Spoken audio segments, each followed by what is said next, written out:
We are right on time. Don't let anybody tell you different. It is a Thursday recording of this podcast live on YouTube. Just as Odell Beckham signs with the Rams. It's official. It's official now? Because they put it on their website and then deleted it. Kim Jones just wrote, Odell Beckham just texted me, Rams. All right. So a panicked 10 minutes there for Schefter, maybe. Or maybe not. Maybe Schefter knew the whole time, and I don't know what that was about. I'd say he's right way more often than he's wrong, right, historically. He's pretty nails. Yep. Former guest on the show. Hey, everybody, before we go any further, here's a reminder. Go to iTunes, leave us a review. In that review, make it 5 stars, ask us a question, tell us your favorite bar, get in the Haberman and Middlecoff mailbag. It makes for great content. We appreciate that. We love the mailbag when it comes out on Saturday mornings. We see that you guys watch it and listen to it too, so we appreciate that. But the mailbag is only as good as the questions we get, so keep them coming again. And it also helps us out the iTunes algorithm, so we appreciate that too. Yep, do it and do it right now. We are sponsored by Tito's Handmade Vodka, the #1 vodka in America. Tito's Handmade Vodka. Get it. The weekend, and you know what you got to do on the weekend. When you're having your Tito's and sodas, when you're having your Tito's and cranberries, when you're having your dirty martinis with Tito's, when you're having your Bloody Marys with Tito's, you take us a picture and you put it on the social media streets. At John Middlecoff, at Guy Haberman. Our Twitter accounts are the same as our Instagram accounts. Link us in those. Show us wherever you may be. Some of you guys are early morning drinkers. Some of you guys are day drinkers. Some of you guys are late night drinkers. Luckily for social media, it's available 24/7. Slide up in them and do them. That's right. This is quality. Quality. It is not about flavors. It's not about fancy labels, although I think the label is very clean. It's about quality. That's what it's been from the jump. That's what Tito has been after since he started the company. And it has resonated with the people. We know this because when someone finds out that Tito's is part of the podcast, they go, holy smokes, I love Tito's. I love Tito's. It's like, yeah, well, everybody loves Tito's. That's why it's the #1 vodka in America. It's go get yourself stuff. some this weekend. Do it now. Distilled and bottled in Austin, Texas. 40% alcohol by volume, namely 80 proof, crafted to be savored responsibly. Also, we are presented by Puesto. Our buddy Chris Biederman texted me the other night. I guess he told me he went to Puesto for Taco Tuesday, and he said it was packed. He said Puesto was jumping. I don't remember which location he went to, but he said I would Puesto imagine it's down south because that's where he lives, right? He must have gone to Southern Bay. South Bay. South. I mean Santa Clara. South Clara. And he said it was phenomenal. So Adler Brothers, you guys are killing it. And everybody that goes knows. Everybody that already went already knew. But it's fantastic, as we found out. Someone on the stream says you show off sweet hats and a cool backdrop. I show off a casting couch. They just said couch. You added casting. Yeah, well, because it's the same setup. It's the same look as the casting couch. Is that what Puesto wanted in their ad? No, but Puesto, they just if you're going to the game this week, it's a nice couch. I sit on it sometimes if I need to relax. Taco Tuesdays, half off tacos, half off, deals on margaritas. Margaritas are fantastic. Puesto is in Levi Stadium. So if you're going to the game Monday night football, the Los Angeles Rams, who have added Von Miller and Odell Beckham in the last week, guy. Odell Beckham, Von Miller. I thought this was an arms race. No, it's just one team loading up. The Niners just watching. That's what this is. Sections 110 and 129. Get on it. Yeah, it's the best. I've recommended it. People have said, oh, yes, the recommendation of the quesabirria taco. That's my go-to with the crispy melted cheese, the braised short rib. John likes the fish taco or the shrimp taco and the not the carne asada, the filet mignon taco. Plus, they got over 500 tequilas and spirits. They got the Taco Tuesday deal. It starts at 3 and goes until close, half off all tacos, plus happy hour, which is Monday through Friday, 3 to 5. Some great happy hour specials as well. And it's just fantastic food. Ton of great drink options. And house-made, day of tortillas from scratch. They're delicious. It's just phenomenal. Phenomenal food. Great people. Great environment, too. If you're looking for everyone, you're just looking for. I think we all are still trying to get me out of the house. What can I do? It's a great place to hang. Just a great place to hang. Fantastic. Legit. So go check out our friends at Puesto. All right. By the way, before we get to Odell, has the line moved on Odell on the Rams Niner game? We have to make our lock of the week. We are 7 in a row. 7 in a row on our lock of the week, which does not include the 4-team parlay that we hit. These have been $300 bets per week. Last week it was actually $500. We upped it. This week, I'm not sure that we're quite that confident as we were last week, but we got to go through here and make a pick, John. But the line has not changed. Now Odell ain't going to change the line, but it's Rams -4, which Rams -4, and then you realize the game's in Levi Stadium. It'd be one thing if it's in LA. You're like, oh yeah, they're a little better. I mean, are they 7-8 points better? You'd say on paper and on the field so far this season, yes, they have been. So It feels right. You could argue it could even be bigger. Like, if that could it be -6? Like, would anyone be complaining? No, it would. Forget about complaining. It would not seem crazy to me. Put it that way. If that's what the number was. No. I mean, we got some options here. MyBookie.ag promo code ham1. Browns +2.5 or Patriots -2.5. We actually have been talking about this line for a couple of days. We were talking about it back when it was 1. Back when it was Patriots 1. That's why you got to pull the trigger, guy, because it moves. So it was I think it was 1.5. I don't think we saw it at 1. Maybe I brought it up at 1, like on Monday. That's what I mean. We discussed it at 1.5. So it's been Belichick's getting respect, bro. That's what we did last week. Was we very early jumped on Chargers 1, and it ended up I think at 2.5. Yeah. And what they win by 3? Yeah. So there's that line that we're considering. Patriots -2.5. I actually don't hate Falcons +9. I don't either. Bills -12. We talked about, has that line gone down? Was that line bigger? Well, yeah, they announced Mike White. It's gone down a point. Mike White gets, if it was Zach Wilson, I would imagine it, because it was at 13 when we discussed it a couple days ago. I bet that's at 14 or 15 now. So Mike White, it went down a point. I bet a lot of sharps jumped on the Jets. Saints +3 at the Titans could be interesting. Vikings +3 at the Chargers is a line I kind of liked, so that's in consideration for us. Panthers +10.5 at Arizona. What do you think? I kind of like that. What do you think about that? I can't trust the Matt Rule Panthers right now. I mean, that's your conclusion, but does this even appeal to you in any way, shape, or form? No. Okay, it appeals to me, but I understand. I just struggle, even though the weekend might end and the Jets or the Panthers, one of the two might cover, both might cover. I'm not a great.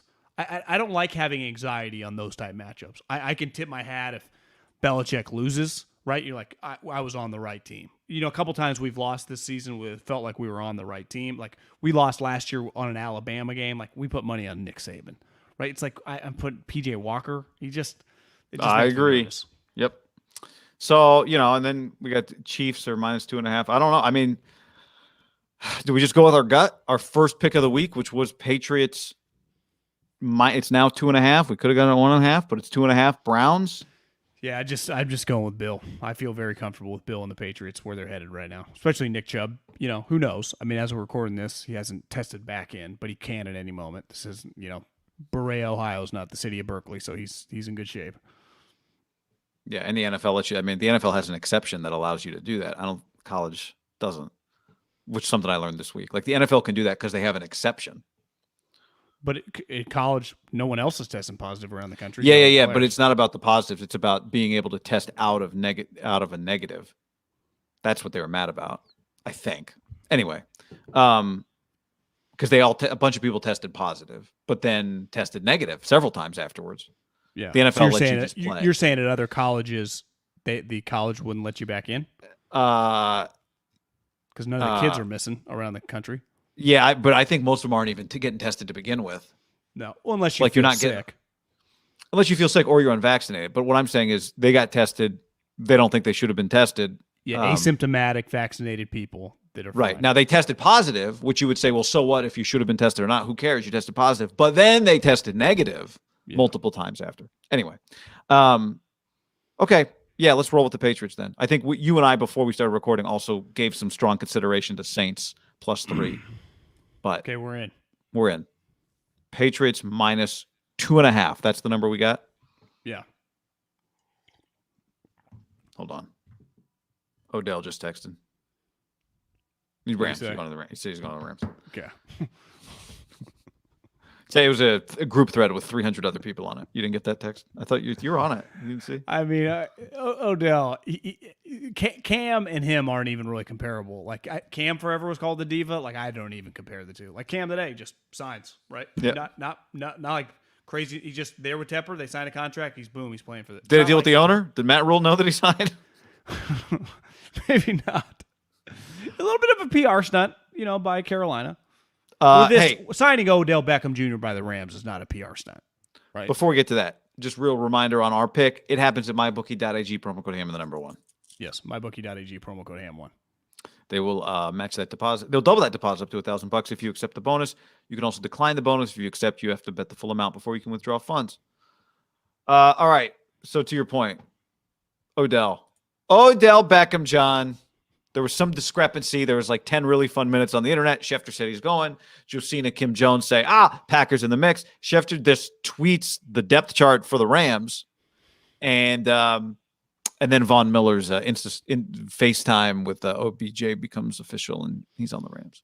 Didn't you say Jalen also tweeted out a no cap? Jalen Ramsey tweeted a no cap. Yes, that's right. Yeah.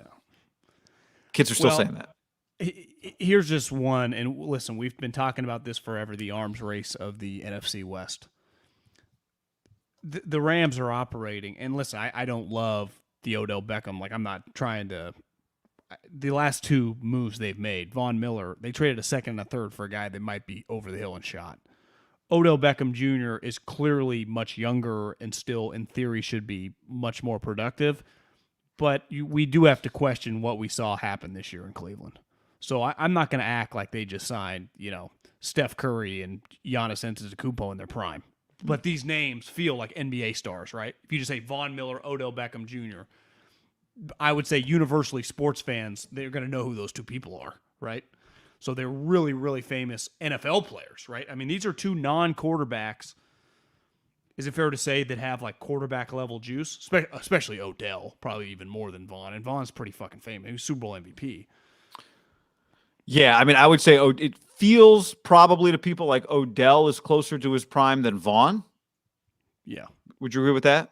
Or at least that Odell might still have it in him as a victim of circumstance, whereas Von's just been in the same solid place, and it's just been a steady career for him. Right? Both had major injuries last year, right? Von missed the season. Odell missed a large portion with a torn ACL. So both this season is a year removed from major low. I think Von was a foot injury at practice, and Odell was an ACL. But one thing we can't dispute is the Niners, and ironically, they're playing this team on Monday night.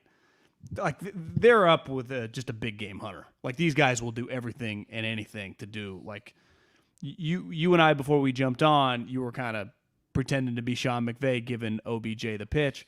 Doesn't it feel a little bit like kind of maybe what Al Davis was like in the 70s or 80s? I know he's the coach and Al was the owner, but like that mindset of like any guy's available. And even when we were kids, like, the Raiders would be in the mix. Raiders would be in the mix. Like, that's Sean McVay, the way he thinks. Like, get me that fucking guy. Hey, Peter, man. Hey, Odell, man. This is where you want to be. We were talking about it in the context of if everyone's making if everyone is offering the same money to Odell, and when I say everyone, let's just say some of the teams that were rumored, right? Saints, Chiefs, Packers, Rams. There was somebody suggested that Odell, part of the holdup was Odell wanted some promise of targets. Maybe not a promise, but like some understanding that, yes, you'd be throwing me the ball because I'm going to be a free agent. I need to bolster my free agent resume. And so we were talking about it. And, they just replaced Deshaun. Deshaun Jackson just left because he wasn't getting the ball enough. Like, the Rams have plenty of people to throw the ball to. And you were like, well, maybe would Sean have just lied to him? Like, hey, Odell, man, we're going to throw to you a ton, man. And it made me think because I saw Schefter tweeted this when it was still up in the air. You said, look at Schefter's last tweet. Schefter tweeted Odell Beckham, then below that Cooper Kupp, then below that Robert Woods. And it made me wonder, is the lie, Odell, man, you're the most talented guy we're going to have. Between you and me, you're a number one. Now, the problem is that those other two guys produce. Odell has not produced, but you could easily say to Odell, I'm not going to promise you targets, but just know this. You're the number one guy on my play sheet, man. And maybe that gets him to LA. Guy, do you know who leads the league in catches and yards and touchdowns? Cooper Kupp. Cooper freaking Kupp. So, like, yeah, it's easy. Most people, obviously, people play fantasy now, so even if you're not locked into the Rams, you know who Cooper Kupp is because he's having it. I mean, they've played 9 games. He has 7 more. Guy, he has 74 catches, 1,000 yards, and 10 touchdowns. He's on pace for what, like 135, 18, and 19? Like, it would be like a historic NFL season. And they're like, oh, yeah, we just got this little white guy from Eastern Washington. You're good. No, it's like, Odell, you have never had a season as good as this guy's having with our new quarterback. But you're right. There is no doubt in my mind they lied to him.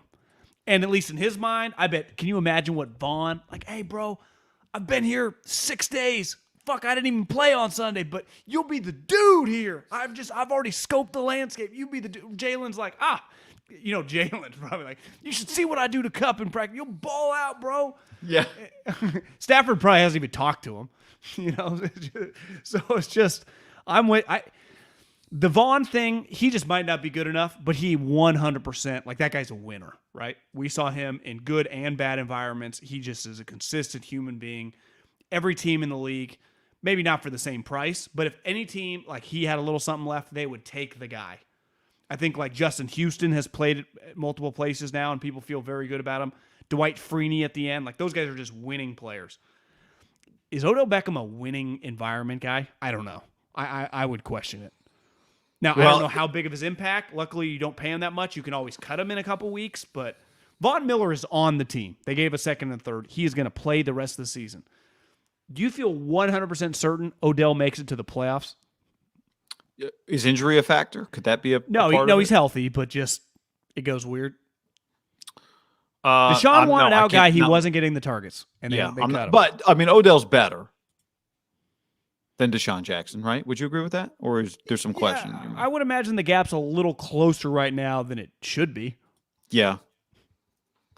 No, I'm not 100% confident. And, the other part of that question is just, are Cooper Kupp and Robert Woods, everybody cool? Like, does Odell walk in going, hey, guys, happy to be a part of this. How can I help?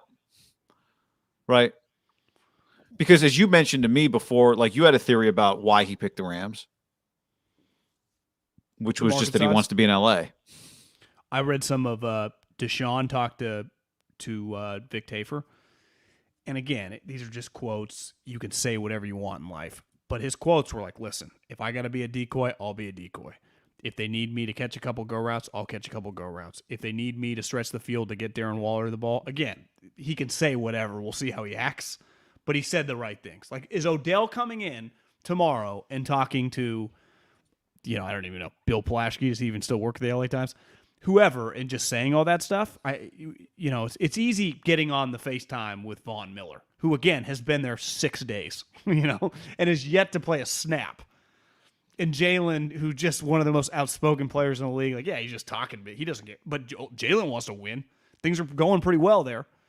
And the one thing you know about the offense is, like, that is Sean's baby. And now Matt is coming off one of his worst games probably in a couple years. I mean, he threw a pick six. He threw another pick. Did you see the highlight of the pick? We were live where he gets, like, spun in the end zone, and it was just like, Jesus, Matt, what are you doing?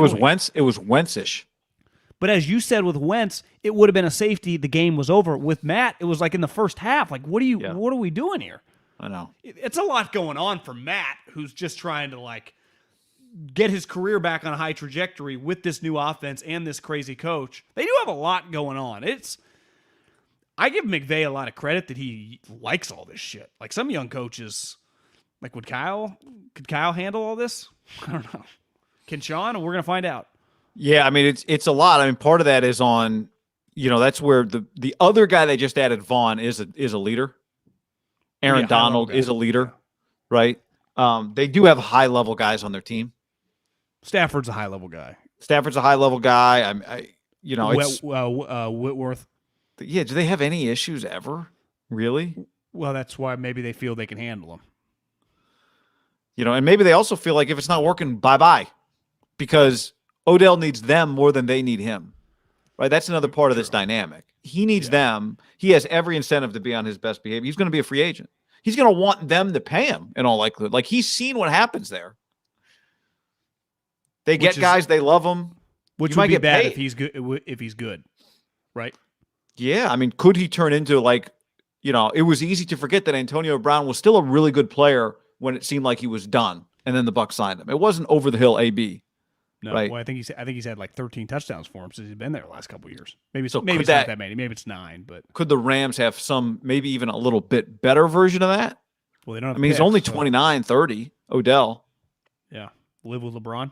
Just turned 29. Live with LeBron. I mean, let's face it. I don't know. We'll find out. And I'm sure they'll just be like, "Hey, we don't know if he'll play this week or not." And clearly, they didn't rush Vaughn in. It was already going to be a very, very tough matchup for the Niners to cover. I don't know. The guy was 74 catches through 9 games. Who the hell is covering that guy on the 49ers? Then Robert Woods. They're tied. This is not a great matchup. Where it used to be, you always said the Niners had the market cornered on playing Jared Goff. It's kind of changed a little bit. They've become much more of a pass-heavy offense because they have a quarterback who's much more talented and a wide receiver who's become a superstar. That to me is the one thing, just Cooper Kupp has become a star. Now, he's a low-maintenance. Hell, I never even hear him talk. I don't feel like he goes viral ever. Well, he doesn't have Odell's moment, right? Josh Norman accused Odell of, congrats on your one good play. Because Josh Norman and Odell have a history. Well, that's a bad matchup for Josh because you can't run with him. Josh Norman's still in the Niners? He's still there, yeah. He's he might not start, actually. He's an injured Niner. He's got some ribs. Do you see that? He's banged. Do you think Odell's going to play on Monday? The difference was, Vaughn had been hurt. Odell had been playing. So it's not we just got this guy off the street. Odell's yeah, bro, I'm in football shape. I've been playing football. He played 2 weeks ago. He's healthy. It's not like he's injured. It's just going to be, can they teach him a couple plays? Yeah, I mean, don't you think he's going to play? Vaughn was injured. Yeah, I think he's going to play, and I think he wants to play. And I think, what's the history with him and Josh? They got in a fight. It was Washington. It was football team 15. Giants. No, it was even before that. It was football team. No, it was Giants Carolina. Okay. When they were both Odell was a superstar and Norman was at the time one of the best corners in the league. They've gone, and then for a few years after, they'd tweeted each other and talk shit about each other. Yeah, because then he went to the football team, and then they still, obviously Odell's still there. Odell once said, the only reason anyone talks about you is because you play me twice a year. And then Josh Norman was like, everyone knows who you are because of one catch. I'm actually kind of glad they didn't cut him just for this potential. Yeah, that's the first time they played. We get a couple more matchups with this. That's a good point. That's a good point. We advocated for them to cut Josh Norman, but Josh versus Odell could be fireworks. Yeah. So, pretty incredible. By the way, John, we have more breaking news as we record the show. So let's just talk about this instead of what we were gonna talk about. The 49ers have waived Jalen Hurd. Jalen Hurd, check stats, never appeared in a game for the 49ers. And I'm not trying to be funny or dismissive here, but the experiment is over. He was the 3rd-round pick of the team back in 2019, the 67th overall draft pick, flashed in a preseason, but could never get healthy. Yeah, I mean, I understand keeping a project for a couple years. Keeping him this year was pretty absurd. I would say a lot of things have just been symbolic of what are you guys doing? Why'd you keep him this season? You get 2 seasons with a project, 3rd-rounder, who's at multiple different injuries. Remember, one year was the back, the other year was the knee, and missed the entire season, and he was injured when you drafted him. It was why are you wasting a spot? You can't, that's Belichick's greatest attribute is his ability to move on. You took a big swing. I got no problem taking swings on guys like Jalen Hurd. You and I remember the first practice in his draft class. It might have been OTAs, how big the guy was. You're like, Jesus, I can see why you like him. Former running back from Tennessee, went to Baylor, became a wide receiver, looks sweet. But once you just can't stay healthy and never been healthy enough to be active for an NFL game. Think about that. It's just, this year to me was a waste. I have no issue with the last, even the second year, right? You hold on, 3rd-round pick. But by the time you get to the 3rd year, you got to be able to pivot. The thing about the NFL there are a fucking million Jalen Hurds on practice squads, on all these other teams, so you can just move on and grab another Jalen Hurd. Like, hey, you like this guy on a practice squad? Go claim him. I understand the first couple years, it's your pick. Once you have 2.5, 3 years of evidence, why is this happening in November? His third year. It's really, and I would add it to the Joe Williams pick back in 2017 as another one that just he didn't last long. But he didn't last long, right? No, but he just never played. Now he was also a 4th rounder, right? Jalen Hurd was a 3rd rounder, but it happens. It happens to every team. And the good news for the Niners this year was, like, what did it really cost them? Right? It felt like he was close for a minute, then he wasn't, and maybe they just decided we're going to give it one last run, clearly. But it was a miss, like, period. It was just a miss. Like, that's what we look back on now, is in 2019, they actually hit on their picks in 2019. Bosa, Samuel, Wishnowsky, Greenlaw, Caden Smith, who turns out like a pretty good player, just not for them relative to what you get out of a 6th-round tight end. Yeah. What team's he on? Giants. The thing with Joe Williams, now granted, you said actually hasn't played, so maybe he's hurt. I don't know. Was a 63rd pick or 67th pick. Joe was the 121st pick, so it's almost double the distance. But he wasn't very good. Then he got injured as a rookie. He did not make it to the next regular season. Like, why did this guy get so much longer? Just because he was a 6th, 7th pick? His injury history was absurd. It was outrageous. It was like, guys, you're holding on to something. Major injuries, right? It'd be one thing like if it's just concussion, something you couldn't quantify. You're talking about a devastating back injury and a leg injury. What are we doing here? I thought that's just poor roster management on Kyle and John. Like, it's a team effort on that one. I don't know one guy. You're saying the drafting him or the keeping him? The keeping him this season. I will defend you keeping him those 2 seasons, but by the 3rd season, once he's not healthy enough for the regular season, he got to go. That's just basic roster management. Yeah. I agree with you philosophically. Again, my question would be he had a back injury and he tore his ACL. No, I know. But my question for this year in particular would be, what did it cost him? But I think philosophically, I agree with you. Like, cut your dead weight and move on. And they were very attached. They wanted it to work very badly. And because he did flash in that preseason game, the one snap that he got. Yeah, I mean, but you and I went to camp, and he'd be out there not getting targeted even on the day. And then he'd 1 day on, 3 days off. It was at no point really did it feel like there was any momentum this year, right? No. So, now granted, they're releasing him from injury reserve, so he's not taking a roster spot.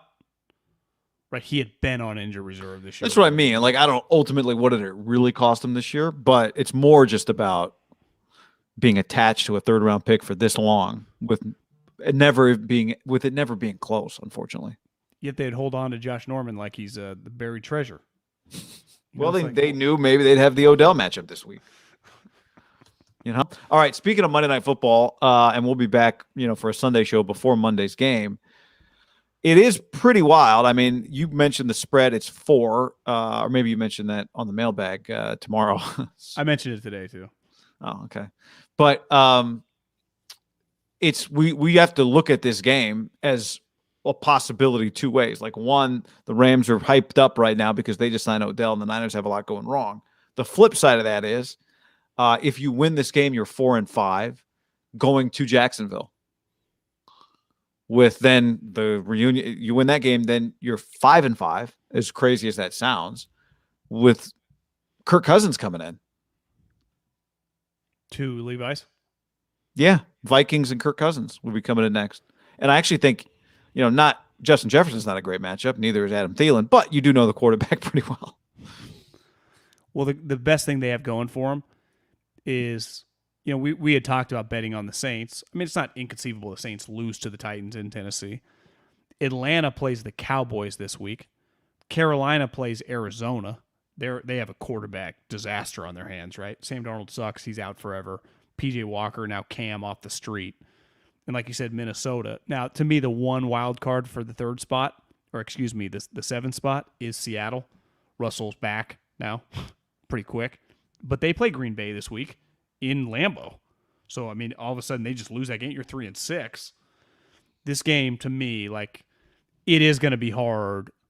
I just think at 3-6, it'd just be hard to get to 8 wins, right? You just start doing the math. You're like, God, you're pretty far deep, right? Because they're not good enough to just.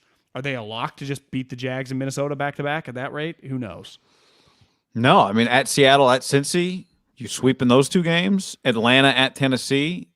You know, they don't really have any when you look at their schedule, this is their stretch coming up after the Rams, quote unquote stretch.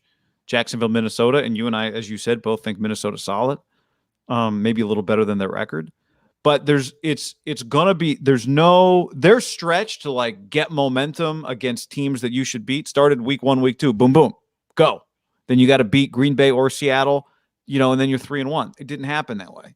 But there's no like stretch of 2 or 3 straight games that you'll be favored in the rest of the year. Like if they beat the Rams on Monday, what would the line on the Jags game be? 2.5? Niners minus 2.5? Probably a little smaller than it should be. Yeah. Because 2.5 too small? They've been bad. 3.5? I mean, something like that. They do get respect, the Niners. The one thing with Seattle is like they got to go to Lambeau with Rodgers coming back. Then the following week, they got the Cards. Now, the Cards have a million injuries, but that's a tough little stretch there. To me, you just got to – if you don't win this game, none of this is – you just have to win Monday night. Somewhat of an upset. In a weird spot for the first time this season, you just get to be just a pretty huge underdog. No one's going to pick you. Everyone thinks you're going to lose. The Odell Beckham is only going to add to that.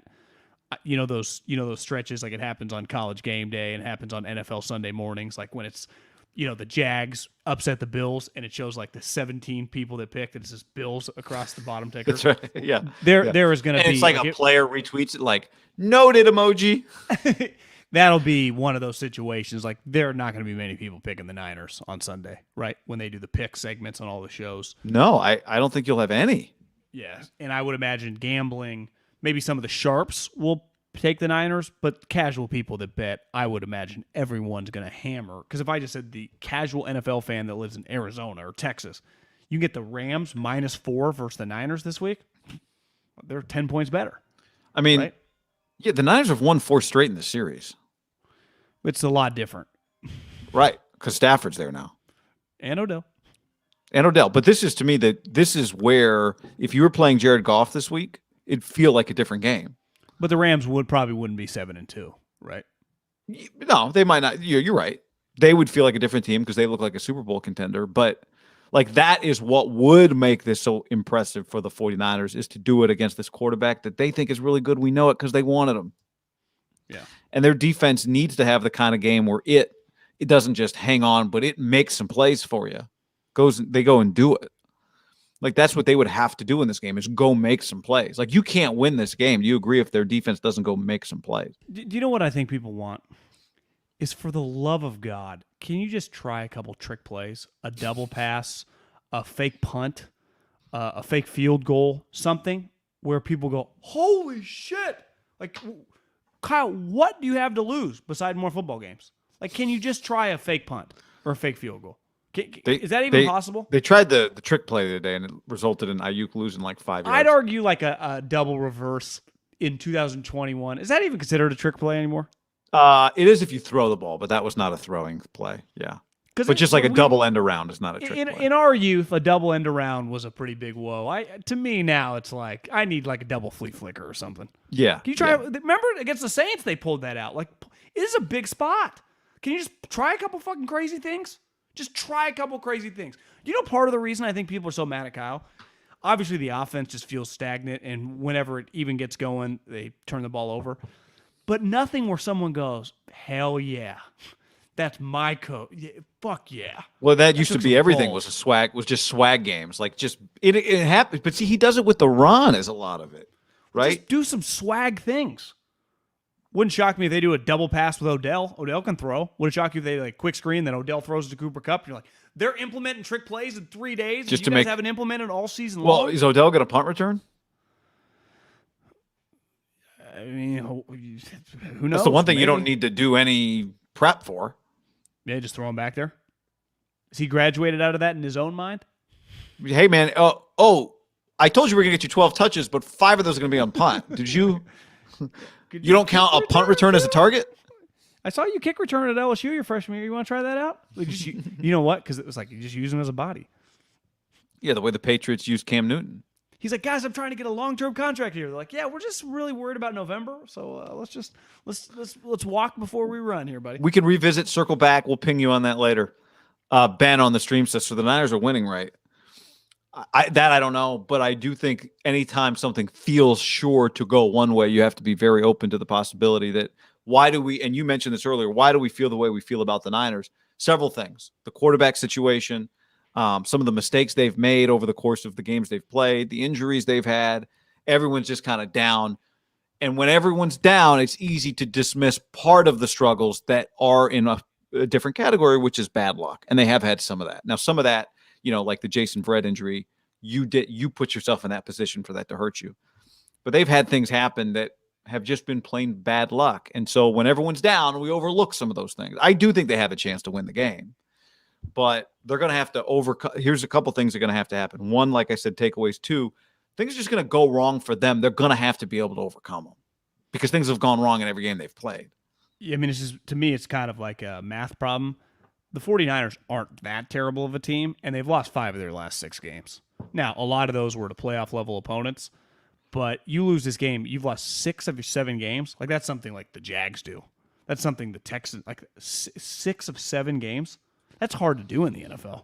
If you win 5 games, you usually don't go on a stretch where you lose 6 of 7. Like, that's an all-time bad stretch.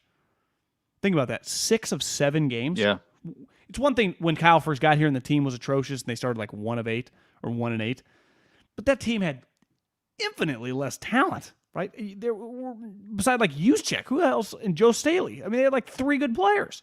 This team still, even with some of these randoms, to me, it just gets back to the kitchen sink game. Throw some trick plays. Run a fake on special teams. Can you not do that?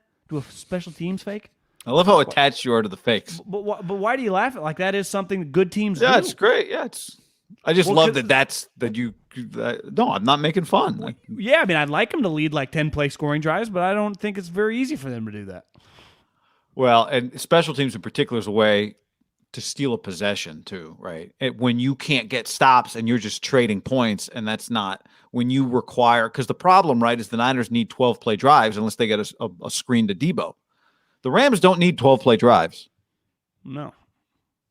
They throw it to Cooper Kupp 4 times a drive, and they cover 80 yards. As somebody in the where did this comment go? I threw it up. Rome to Upsetter writes, OBJ to the Rams, we are bottom dwellers. I mean, that's the other part of it, right? Let's see. Well, the Cardinals still have to get through the full season with Kyler, but Arizona's good. The Rams are good. Seattle, the time is now for them to get good again with Russell Wilson on his way back, right? Well, then put it this way, though. Here's what I say about the bottom dwellers, because I think part of that is going to encompass Von Miller as well. If the Niners had offered their 2nd and 3rd round pick for Von Miller, same exact deal. I read The Athletic wrote this like kind of a piece on how they acquired him, like how they went back and forth and they were talking for a couple weeks. If the Niners offered their 2nd, 3rd round pick, and so did the Rams, the Niners would have got him. I think a lot of people have been like, what are they doing if they had done that, right? It was a pretty crazy move. Like, a lot of teams in the NFL could have had Von Miller with them eating the cash for their 2nd and 3rd round pick. Yes, this one to me represents he chose them. This guy had options. Vaughn was going to go wherever they traded him to. Right. We would have viewed the Niners that way, but part of that is how we view where those two teams are. Like, once you're as good as the Rams are, you need less. There's less things that you can do to your team. Whereas you're the Niners, there's a million things you can do to your team, right? And he is very correct that they are bottom. They're the last place team in the division, right? Well, and also if you lose, now you're not hanging. Like right now at 3-5, they're kind of, Minnesota, Seattle. You lose 6 games, and now we're in the Giants, Bears, football team. Like, that's a different. if you broke the NFC into 3 tiers, you'd go from the Niners are in the middle tier right now, right? They would drop down to the lower tier. So this is to your point, you want trick plays. It's a kitchen sink game. It's a desperation game. I just think Seattle too is going to start coming with him back. Yeah. Like, do you think do you like Seattle this weekend in Green Bay? Rodgers hasn't really practiced because he had a minimum 10 days. So even if does he need to practice? No, I mean probably not. But I don't know how much can Russell do? It's a hard game to kind of gauge. Feels like Packers should win the game. They play some weird games, the two of them. Against each other, I feel like that's what I mean. Yeah. So, that's a kind of a star-studded Rodgers versus Brady, or Rodgers versus Russell. That's Rodgers versus Brady. It's a small list of just like whoa, kind of a headline billboard game. But it's is Russell truly back with his finger? And I think it was 3.5. It's a 125 game. Pretty Green game. Bay. Yeah, great game. John, before we go any further, let's tell the people about Liquid IV. LiquidIV.com. Code HAM at checkout gets you 25% off. Yep. Use the promo code HAM. Like I said, here's what the key is. Staying hydrated is a life changer. It's a game changer. And sometimes we're just dehydrated. It happens. Sometimes we drink too much and we need to get some fluids in us. That's where Liquid IV comes in. Because some of us drink, those sugary sports drinks. That's not what Liquid IV brings to the table. They have natural ingredients. And do you know that 1 stick of Liquid IV in 16 ounces of water, so you just take a bottle of water, you pour it in there, hydrates faster and more effectively than just water alone. So it gives you like an instant uptick of hydration. And then all of a sudden, your brain opens up, you're thinking better, you got more energy, and boom, you attack the day and dominate. And you're doing it without the, extra sugar that you get from sports drinks. No artificial flavors or preservatives. Less sugar than an apple, actually. More vitamin C than an orange. As much potassium as a banana. Just because you're not sweating doesn't mean you don't need hydration. And I know this from personal experience. I know you know this. Hydration is one of the easiest things you can do to make your body feel great. The company's also donating 4 million servings in response to COVID-19. Products have been donated to hospitals, first responders, food banks. Liquid IV's donated almost 11 million servings globally. Actually, over 11 million servings globally. So grab your favorite Liquid IV flavors nationwide at Walmart, or you get 25% off when you go to liquidiv.com and use the code HAM at checkout. That's 25% off anything, 25% off anything you order when you get better hydration using promo code HAM at liquidiv.com. Podcast also brought to you by Sleep Number, sleepnumber.com/ham with the Black Friday specials already on deck. Yep. You guys, Sleep Number bed. I have a Sleep Number bed. We've been Sleep Number loyalists for years. You just go to sleepnumber.com/ham. Check it out. Ton of different stuff. Right now, proven quality sleep is a life-changing experience. The better you sleep, the more productive you are in life. It's not even debatable. And you spend so much time in the bed. Think about it. If you're up for, 8 or 7 in the morning and you go back to bed, you get back into bed like after 9, you're in that bed a long time. So you better invest in a good bed at Sleep Number. We can't recommend it enough. Black Friday right around the corner. Save 50% on the Sleep Number 360 limited edition smart bed. Go check it out now. Yeah, go get your Sleep IQ data too. Like John said, Black Friday specials. Save 50% on the Sleep Number 360 limited edition smart bed. Plus special financing only at Sleep Number stores. Subject to credit approval. Minimum monthly payments required. See sleepnumber.com/ham. All right. How about this little piece of information for you? Dan Graziano wrote about this the other day, and it caught my attention yesterday. Jimmy Garoppolo's total QBR over the last 2 weeks is 76.8, which is third best in the league over that time. Third best QBR over the past 2 weeks. Then he adds, pay no attention to the fact that the two guys ahead of him are Jalen Hurd and Geno Smith. Okay. See, I can't pay no attention to that fact, first of all. Secondly, cool. That's one thing that tells us how a quarterback's playing, right? Here's the problem for QBR truthers when it comes to Jimmy Garoppolo, if there are any. a QBR of 76.8 doesn't equate to the same amount of wins on every team. Like, you just can't take 76.8 QBR, put it on any team, and have that equate to some record. Who your team is matters too. And this team needs a quarterback that can make more plays for them than 76.8 QBR. That doesn't tell the whole story here. Did he really write pay no attention? Like, no, you can't pay no attention. He did write that. I didn't see that until you brought it to my attention, but I did see Field Yates, so it made sense. He tweeted a couple days ago the highest scoring quarterback in fantasy over the past 2 weeks, Jimmy Garoppolo. And I was just thinking as you were talking about that is a little skewed, because what happened the last couple weeks? A lot of underdogs have won games. A lot of the Bills have been terrible. Mahomes has been terrible. Tom Brady had a bye week. Russell Wilson's been injured. Aaron Rodgers missed the game with a positive test. Stafford was bad. Yeah, Stafford had the worst game of the season. The quarterbacks people pick in fantasy. Yeah, and the QBR guys, like the best players in the league, were either terrible, bye weeks, had COVID. I mean, fucking, what are we talking about here? Because I would say, hey, if the last 2 weeks Jimmy had thrown 7 total touchdowns, thrown for 680 yards, you'd be like, this guy's humming. That is not the case. Honestly, I know people are saying he's playing that good. I don't think he's playing that well. I really don't. Like, I think he's okay, meh. From a scouting standpoint, if I was just evaluating him, if I was like the Washington football team's West Coast scout, and they're like, hey, I know you live out there, keep a close eye on Jimmy, I'd be like, I would not trade anything of value for this guy. Even his completions are guys making miraculous catches, one-handed catches. He gets guys injured at a rapid rate. Like, relative to earlier in the season, is he playing better? I guess, but I don't come away very impressed with Jimmy Garoppolo. Again, he's 30 years old. He's an 8-9-year veteran. Like, the bar's relatively high. I think he's playing like he plays when it's not going poorly. Like, he can play worse. I think in terms of over a period of time, he doesn't play much better. He can't have a game or two where he's really good. But do you agree with the skewed numbers, given that all those guys either played bad or were missing games?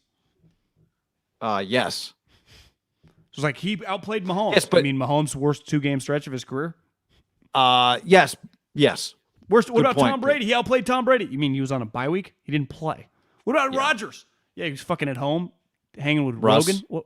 What are we talking? Russ has had a splint on his finger for a month. Kyler can't even move. Didn't play a game. I forgot about him. Like, it is. Carr didn't play well last week. Worst game of his season. So it's very, very Mahomes skewed. throwing picks. This is where numbers can lie, right? Because if you put that same stretch, those 2 games that for Jimmy were 2 good games, and compare them to week 2 and 3 of just quarterbacks around the league, I guarantee you couldn't write that. Or Fields wouldn't be able to tweet that. Yeah, like, what is normally the best QBR over a 2-week span? Or top fantasy quarterbacks. Yeah. But even if we don't compare him, I do think just watching him that Lamar had a bye 2 weeks ago. He's been good for Jimmy. Like, I think he's been solid for what he is. But again, this is not the 2019 roster. This is not the 2019 defense. It's not the they've been struggling to find the 2019 run, right? Like, the running back situation. So they need a different player than the quarterback they had for them at 20. They need a different quarterback than they had in 2019. That's why they drafted the guy.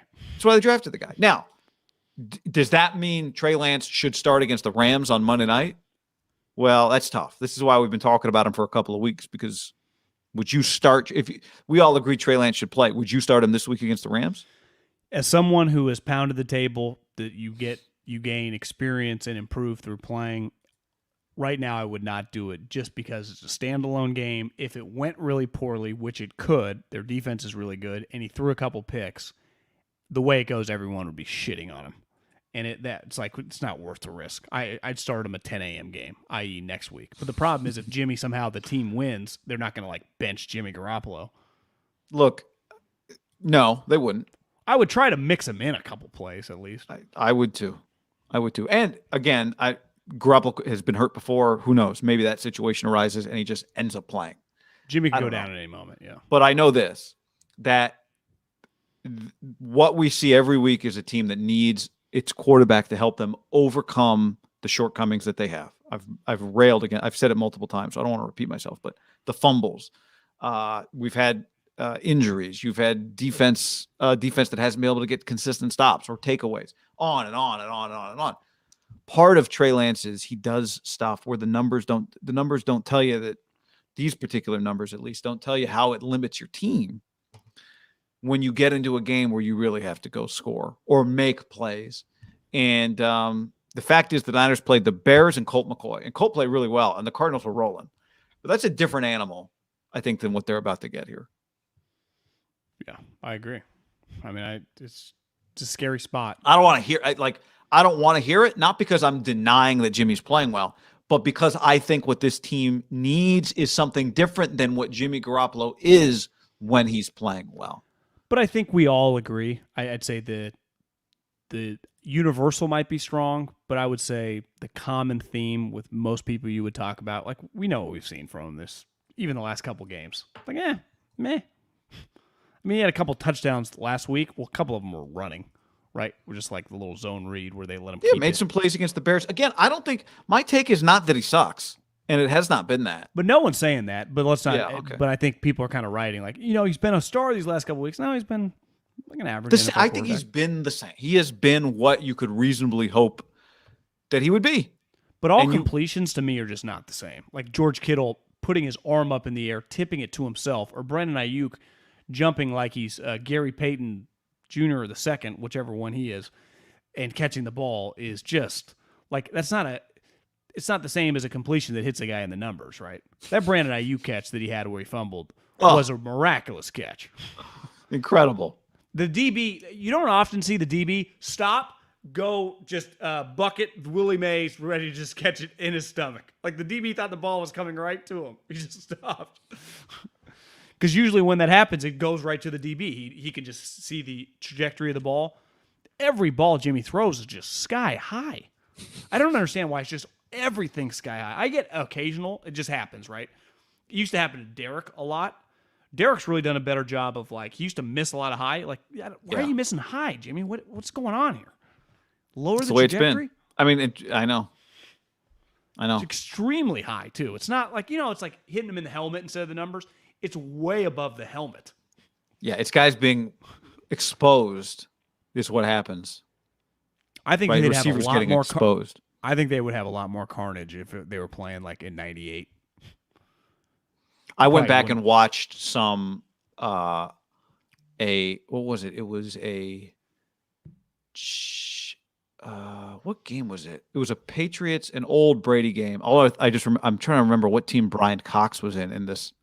The Jets highlight. I didn't think it was a Jets game. I didn't think it was. I watched the Chargers and I watched the Saints. Was Brian Cox on either one of those teams? I don't know. I feel like he was on a Dolphins and a Jet. Yeah, that's all I can think of too. But anyway, some of these highlights, people are just getting murdered, and nothing happens. Again, I'm not advocating for it, but and who else did he play? Who else? Well, what's funny is I bring up Brian Cox. It's the dad from Succession. That's the actor, or that's his name in the show? How do you spell Brian Cox's last name? Cox. Yeah. Bryan though, I think. I think it's Bryan. Yeah, you're right. So Brian Cox, he played for the Dolphins from 91 to 95. Yeah. He played from the Bears 96 to 97, the Jets 98 to 2000, played on the Pats in Brady's year. That's why I saw him. And then he played on the Saints in 02. Okay. So, but it was Brady's rookie year I watched Brady's debut against the Saints. He was on their team. He was on the team. Yeah. I'm sorry. Brady had the big neck roll thing. Brady, right? yeah. Brady, the Saints, and then and then his Charger game, which was his first comeback, his first fourth quarter comeback. And they won the game in OT. And the Saints game, they get a PI late. Alex Molden committed a pass interference, the cornerback. Only relevant because his son, Elijah, plays for the Titans. How many fathers and sons have played against Tom Brady? Has that happened? I don't know, but Bucks don't have I checked. The Bucks don't have the Titans on their schedule this year, but they could play. How cool is that? I bet it's happened a few times. It has to have, right? Yeah, I don't know who, but...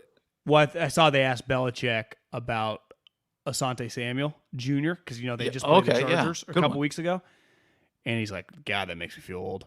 I mean, Asante, like Bill was 55 when Asante was starting for him, right? Yeah. All right. Somebody just asked in the chat on the stream, do the Raiders have to blow it up again? I don't think so, but there's still a lot of season that has to play out here. And this week, Sunday Night Football, the Raiders play the Chiefs. And I think what's cool about this game is we could make a really long list of all the people that this game is huge for. Because the Chiefs are in kind of a desperate spot, and the Raiders definitely need to reassert that they're going to be able to right the ship and just stay steady. They've done a hell of a job given the things that they've been through, especially after the Gruden. Now this is their second game without Ruggs since that tragedy. Can they get on track and stay smooth? Only the AFC North, I can't add it all up, but I would imagine. Do you know what's crazy is the Denver Broncos? Like, it's obviously this is a divisional game. The Broncos host the Eagles. They are 5-4 with a home game coming up. The Chargers 5-3 are hosting Minnesota where they're favored. So it's like this division, every team has 5 wins. And the Raiders beat the shit out of the Broncos and they still get to host them. The Raiders got to play the Chiefs twice, and obviously they got to go to Arrowhead later this season. They already have lost to the Chargers. So if let's just assume, given they're both favorites, just for argument's sake, the Broncos beat the Eagles and the Chargers beat the Vikings, the Broncos would be 6-4, and the Chargers would be 6-3. They still have a bye week coming up. Or I guess the Broncos would have a bye week eventually. And then whoever wins this game would also have 6, and the other team potentially would be in last place, guy. Yeah, and the Chargers are already 2-0 against the division. Because they beat the Chiefs and they beat the Raiders. Right. They've won 2 of the hardest games.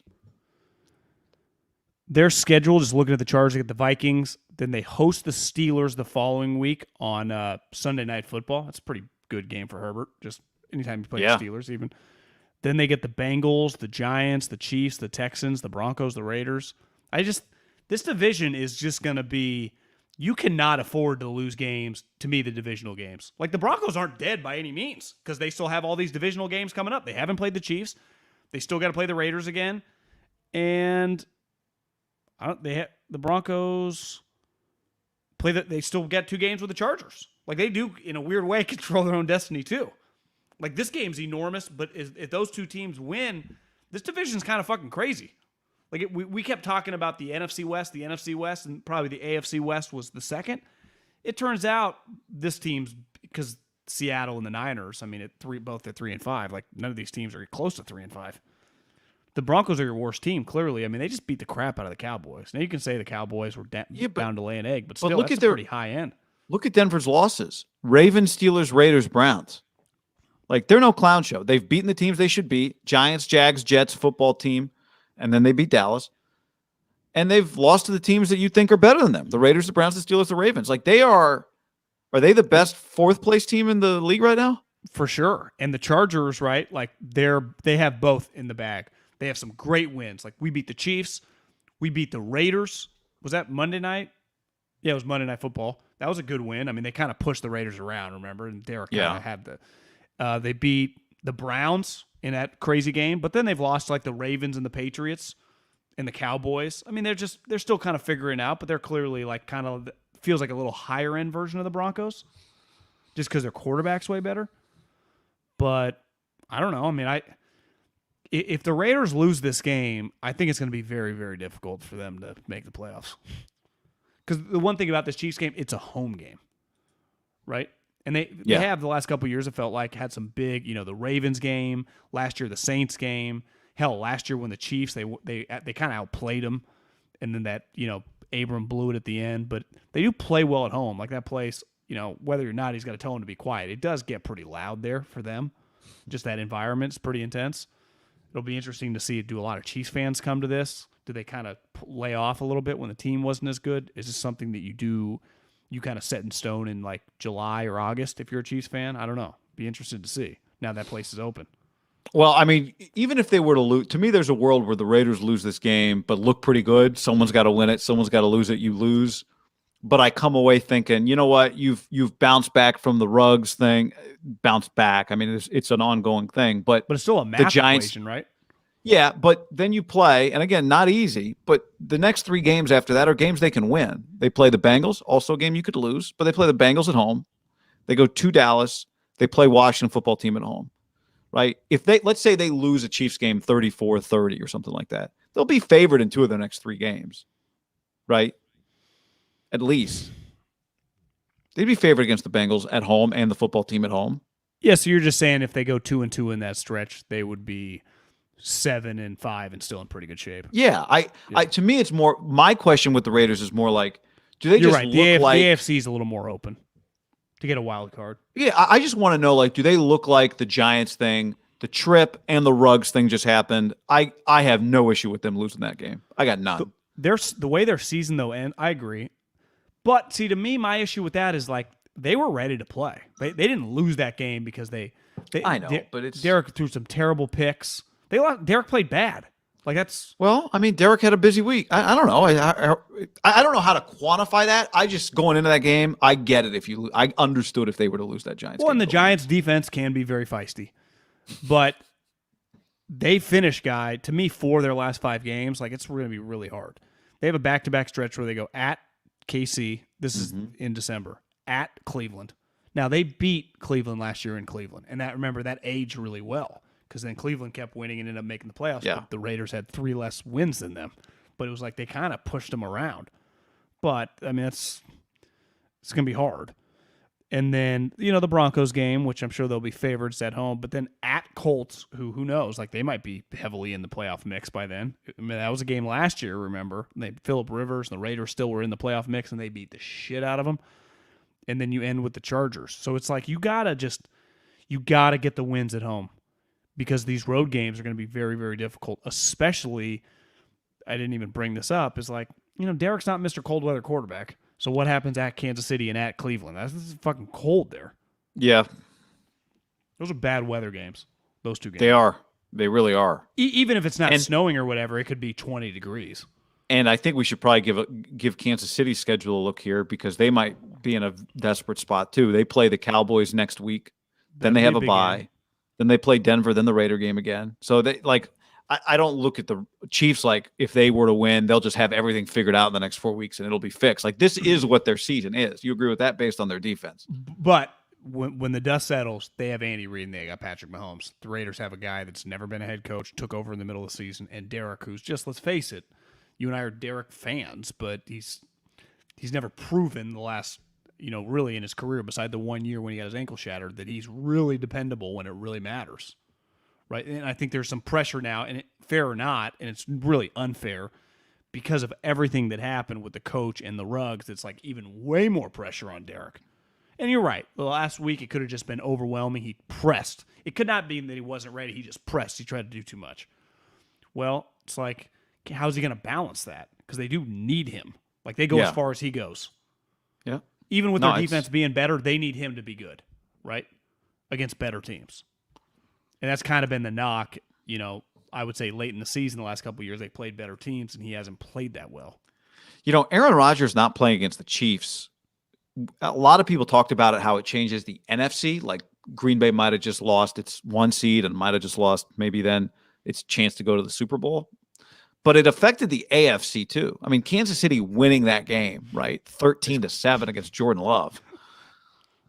Do they win if they score 13 points against Aaron Rodgers? I mean, now again, I get it. You play Jordan Love. Maybe you just come into the game a little sleepwalky. Yeah. You don't give the game the same appropriate fear. Because it's not like they found out right the day of the game, right? They knew all week. Yeah. Maybe they'd been a little bit on cruise control. So I get it. But still, like they'd be 4-5 if they lost that game.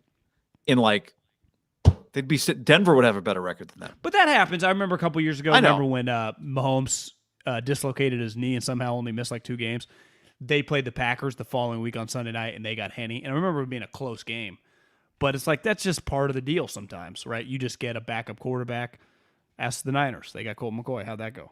It's just part of the league. Yeah. Yeah. You're right. It was a big break for for them, not facing, I don't know, the best player in football. Do you view Kansas City like I think most people do, which is they just got to get to the dance and then all bets are off? Or do you think their defense is a fatal flaw? Yeah, to me, their offense that. Mahomes was one of the worst games I've ever seen him play last week. He concerns me. And then I clicked on a Roto-World headline. Again, you got to be careful with print. If I was ever in a position where someone wants to interview me in print, I'm like, yeah, can we just do video? I don't do print because you can just take words out of context. But the Kansas City Star, the quotes, and again, this might have been in his press conference because we're a day behind with the Niner stuff because they're playing Monday night. Could have been yesterday's in his press conference. And he was just kind of adamant, like, I'm not going to stop throwing deep. Because against the Packers, he threw like 10 deep balls that were like way overthrown. It was like, why do you keep doing it? And clearly, I think a lot of people are pushing him. I would imagine the Chiefs like, hey, bro, spider 2 wide banana, you can hit the banana. You can hit the flat. You can hit, yeah. But he is obsessed with throwing deep. And his quote was like, yeah, I'm not going to stop. Like, I've had a lot of success doing this. And I just wonder, like, Patrick, it's like Steph Curry last night. There was like a stretch where he missed a bunch of threes. Then all of a sudden, Kalena was like, he should get to the rack here. And within a second of him saying that, he gives him a little juke, goes to the rack, gets fouled. And then he got his rhythm back. Like, right. Patrick, it's just the classic. Take a couple layups. But I don't know if Patrick is really in the mood of taking layups. It's going to the rack is more fun than taking, layups in basketball are more fun than layups in football. Layups, for sure. They're not fun in football. When you're like, bro, do you see Tyreek Hill one-on-one against Amiric Robertson? Do you know who that is? I don't either. So I'm going to go deep. But it's like, Patrick, yeah, but you're missing him for whatever reason. I'm fascinated to watch the way the Chiefs play this week because I do think the Raiders, you'll get a good effort from the Raiders. Are the Chiefs just like their juju's just off, or do they come like ready? Because don't you agree? I think the Raiders will have a good effort this week. Yeah. They'll get up for this game. I think Kansas City will have a good effort. I think because I think they know, I think this is the type of game where this goes back to what I said about taking it kind of soft without Aaron there. You kind of feel like you can play around. This is the kind of game where you just know making the right play is what keeps you in the game. The Raiders beat them last year too. Right? Yeah, I bet Mahomes plays a little more buttoned down this week than he did last week. Understanding that you're going to need the check. You're just going to need all of it because this team could beat you. They probably didn't think Green Bay could beat them, and they're probably right. Yeah, because they couldn't. They scored 7 points, and really it was they scored a touchdown with like 5 minutes left in the game. I mean, it was 13-0. It was. One thing, not that it will affect the players as much, but remember, kind of like, God, is there a little Andy Reid, John Gruden thing going on here? Remember that last year? With like the buses, and it was just like these guys were buddies. He used to always be like when John was doing Monday night, and it's like, all right, I don't think they're buddies anymore. He's obviously removed from the equation, but I would imagine the players, like, there's some animosity, just a rivalry game, and it's not one of those lopsided thing. They've played him pretty well the last couple of years. They beat him. They could have beat him twice last year. You're right. I bet the Chiefs are pretty fucking focused this week. Sunday night game. This is probably the game of the week for me. I mean, yeah. Obviously NBC chose it, but this is because in theory, if you just looked at it like 2 months ago on paper, you'd be like, God, Seattle, Green Bay, that thing could be pretty good. But then Russ has been injured. Now it's as long as those two guys play, but they're 3-5. It's not if they were 6-2 and the Packers were 7-2, you'd be like, okay. I wouldn't swap it out for Sunday Night Football this week. Put it that way. I wouldn't either. GP2, I knew about GP2. I'd covered him in the Pac-12. I remember the moment when he had senior day and he took his jersey off and he was wearing Gary Payton's jersey, retired at Oregon State, and the crowd went nuts. But I did not know what you told me about GP2. I just tweeted last night, like quote tweeted, the glove has to be really proud of his kid on the alley-oop, which is a great through him. Oh my! I didn't even get that high either.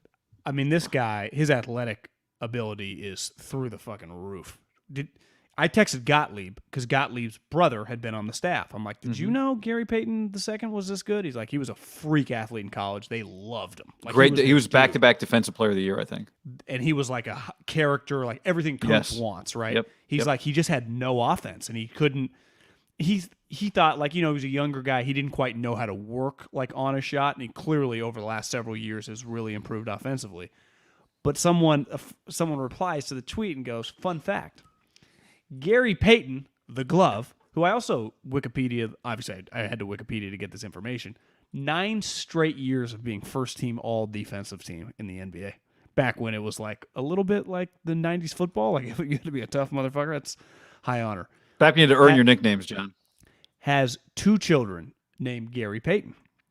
One is Gary Payton II, this one who plays for the Warriors, and he also has another son named Gary Payton Jr. 2 different women. I'm the way I read it, I think Gary Payton II, who's on the Warriors, is the older one. Okay. But I think that's one of the most incredible nuggets I've ever heard, to have 2 children, same name, but the different second and junior. Well, the story on George Foreman, right, is that he had like 7 kids, all named George. Yeah. But this is genius. What did Clemens do? Everyone had a C name, like Colby, Carly. No, it's K. Oh, yeah, I guess K. Yeah, duh. Yeah. K. Colby, whatever the other names were. This is genius, though. You have 2 sons. You want them each to feel like the first one. Like, I always wonder about that when you get like 3 kids and one of them gets the junior, and then what about the other 2 kids? What do they get? Like, I'm sorry, this one was first. He got the. But you said the older one got the 2, and the younger one got the junior. He was clearly just dead set. He liked naming his kids Gary. What's the difference? You think is it like a middle name base, the 2 versus the junior? Well, if you could choose, right? If you were going to be Guy Haberman II or Guy Haberman Jr., which one would you choose? I think I'd pick the second. I would too. Why? I don't know why. I hadn't thought about that until just a second. It just sounds different. Maybe it's just cooler. The junior just makes you sound a little smaller or something like the 2 eyes. The single ones to make 2 looks cool. It looks sweet. GH2. I like GH2. I might name John Middlecoff II. Yeah, instead of a junior. I like that. Do you think it'd be G2? Even crazier I would just to be go, like the Gatorade logo. Yeah. What if you went like you had 3 sons, and you went the second, the third, and the fourth? Hey, John Middlecoff IV, clean your fucking room. You got G2, G3, G4, J2, J2, J3, J4. Really John works. the third, your mom needs you. It's just numbers. You shorthand. You Do just the call lawn. them shorthand, John. You don't even use the J. You just call them 4. Hey, where's 4? Yeah. Where the hell is 4? I think that'd be pretty sweet. It's a great idea. In all, like, making fun of the situation, he really, and I was thinking about this last night, if you look at the Warriors team, it's really just stars or guys from star programs. Like even Jordan Poole. Now, Jordan Poole went to Michigan. Andre Iguodala went to Arizona. Steph Curry, while he went to Davidson, was the son of Del Curry, who then became a sensation in college, and every team was like, God, we should have given him a scholarship, and he became a superstar. Klay Thompson, a little bit of a late bloomer, but, went to Washington State, closer to GPII, but immediately got drafted high and then played right away. Andrew Wiggins was the number 1 pick from Kansas. This guy went to Oregon State, clearly pretty flawed player, but was Gary Payton's son and had a huge, attribute of being this great defensive player, but then just bounced around, G League, bouncing around, 28 years old, finally getting a shot. Like, isn't that kind of NFL-y? Like, this guy just practice squad, then he finally gets a shot, like, to be a backup guard when he's 26. Like, and I think this is part of the it hasn't. But this is like, hopefully with the G League, you get your Juan Toscano Andersons and your Gary Payton the seconds, right? Some of these type guys that the G League creates that. What I love about Gary Payton II is that he's Gary Payton's son and plays like Gary. But to play like Gary, like, you have to have an elite. You got to have a really good work ethic. You have to have kind of this humble. Gary. No one's like Gary. Humility, but his style is humble, right? Well, didn't Gary in the Jordan doc say that if they would have switched me earlier, that's when Jordan drops the iPad laughing? Gary, who's coaching, Gary's squad won the other night. I saw. Remember, he's coaching in Oakland now. He's got a team. Oh yeah, so that's pretty cool. It's very cool. And the Warriors have had a lot of this, like the Toscano Anderson thing, Oakland guy, Damian Lee brother-in-law, and now the Gary Payton one. I might be missing one too, but the Gary Payton one, though, remember, like, they signed Avery Bradley. Oregon State was Gary's alma mater too. His dad, yeah. Because that's not a normal place to go for a star basketball player, right? Not from Oakland, no. I don't know Gary Sr. It's pretty Gary crazy. One. Depends which kid you're talking about. Is it Gary One or Gary Senior? Gary One had to be an undervalued prospect coming out of Oakland when he was young, right in the 80s.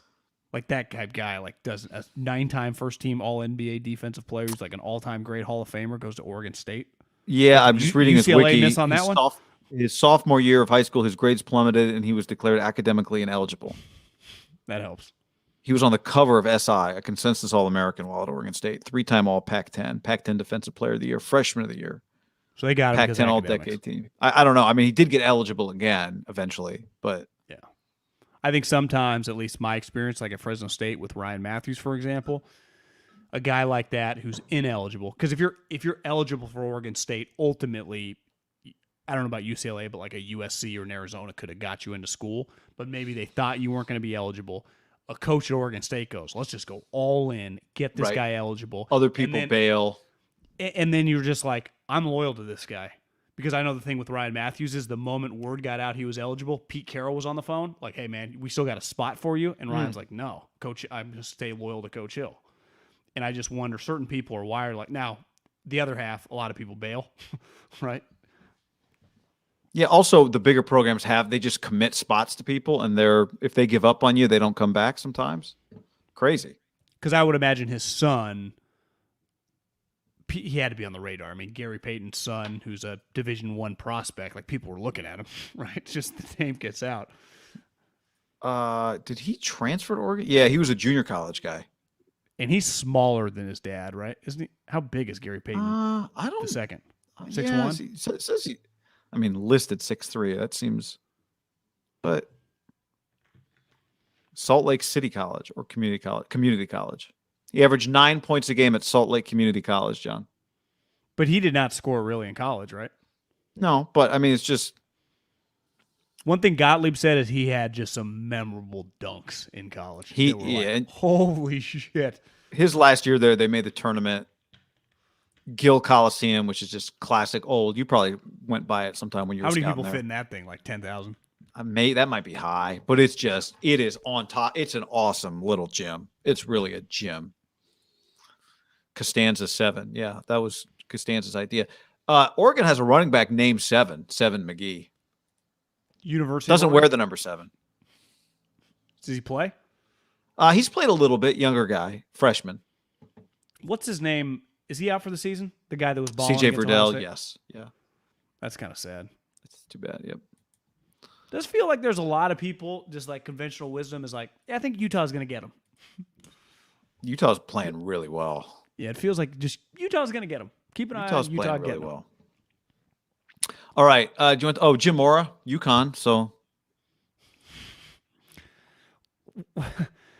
what's your theory on that? I'm just happy he's not on the West Coast. Yeah, he's just. I mean, in my experience with him, just a royal a-hole. Just people do not like him at all. Just he can be a dick. Pro day, my last year working for the Eagles. I don't know if it was Adam Peters who was with the Broncos at the time, but it was a couple like established, like VP type guys. Screaming match with them on the field. Screaming match. No. Just because Jim he can just start arguing. Right? It's like, what do you guys want? Because it was like, hey, can we move a cone over here? It's like Jim doesn't even have anything to do with it. He's just an aggressive. Now remember, when he got the UCLA job, he did wake the program up. Mm-hmm. He recruited. He recruited Kenny Clark. He went to prison to talk to his dad. Now, granted, Kenny Clark was worth, you were going to prison to talk to the guy's father just to get his blessing. He's a star NFL, defense. I like how that sentence started. Kenny Clark was worth going to prison for to talk to his dad. But they had the moment where, what was the UCLA, the thing where senior day when they all jump over the fence and no one practices, and Jim Mora like fought a kid. Like, are we serious? Remember, he lost it, and I was like, I did think that was pretty cool. But the problem is stuff like it just wears on you, and he's not he's like Saban level asshole. But it's weird because he's a football guy, lifer, but I don't know if he like knows that much schematically. Does he? By the way, not a junior. Jim Morris Sr.? He's not a senior. They have different middle names. I don't know exactly how that works, but I remember someone telling me a while ago he's not a junior. You ever interact with him? Vaguely. I remember covering them his maybe like Rosen's freshman year, maybe Rosen wasn't allowed to talk or something because he was a freshman and freshmen couldn't talk. Or no, in fairness, Lincoln does that with Caleb. Yeah, I might have interviewed him once, and I don't really remember it. But he's just aggressive, just really like. I bet which people is fine. ESPN are like, thank God. Yeah, it's fine when you're good. He's just not that. Part of the reason he got fired at UCLA, right? It's like, bro, you have like 17 NFL players that play. Well, he was a victim of his recruiting success. Yes, because it didn't translate to wins for sure. Jalen Phillips. Remember he got Miles Jack, and he won offensive and defensive freshman of the year. It was like crazy. Who is this guy? And Jim Moore was like, Incredible. Mike, because he was supposed to go to Georgia. Wasn't Miles Jack from Georgia? And he got him out here to go along with like all these other guys. You're like, my God, this guy's landing dudes. Cassius Marsh was a Jim Moore Jr. guy. Or Jim Moore. Just Jim Moore. Jim Moore. GM2. JM2. It is a pretty solid just football family, though. Yeah. Playoffs. Would you put playoffs against, I mean, if we had a Final Four, right, it'd be like playoffs, practice, let them off the hook, and we crown their ass. Yeah. And maybe Singletary? It feels like playoffs was just the most genuine, like that guy had the high-pitched voice. Is that kinda. number one? Yeah. I think it's number one. Well, playoffs. It's playoffs versus practice. We're talking about practice? Those to me are the top two. Do you know what's sad? And maybe it's because sports Bart radio. Scott can't wait. Sports radio's kind of died. Do you think sports radio helped keep those things alive? Like just with drops? Nonstop. Absolutely. And it's like, I can't tell you the last time I listened to sports radio. And that, like Jim Rome, I was thinking about this the other day. Jim Rome used to have these drops, like in the late 90s, of one of his main go-to drops was a Mel Gibson, "Give me back my son." Remember the ransom? And he'd just always play it. Drops annoy me now. I don't need any more Anchorman drops. And I'm with you. But back then, I remember just loving the drop. Like he'd have an O.J. Simpson drop or just whatever, a drop that were just like, just give me more of the drop. And we played to win the game. That's right. Emiliano on the stream. That's another one. That's a pretty good one. Good one. All right. Anything to add? That's all she wrote. All right. On that note, thanks for hanging with us, everybody. Don't forget the Secret Fourth podcast. The mailbag comes out on Saturday. Later, y'all. Peace.